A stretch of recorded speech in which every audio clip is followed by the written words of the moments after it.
dila. Kasi mostly nandito po yung dumi. Mataas po. Mataas yung dito. Mapili. Mataas. Mataas naman pababa.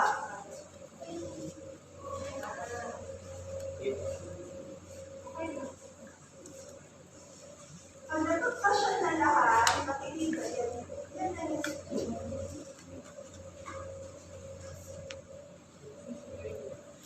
ano yung last na tututbrasyon? Malaki siya dito. Dila.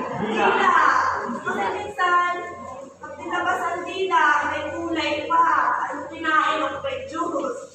So dapat malinis ang dila. Ano kulay dapat ng dila?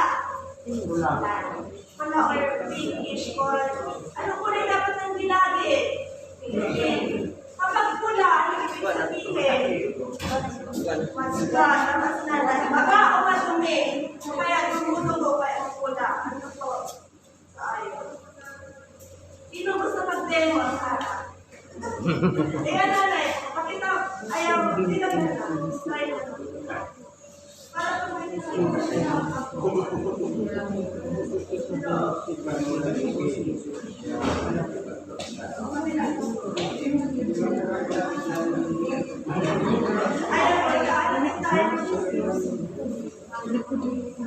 Yes.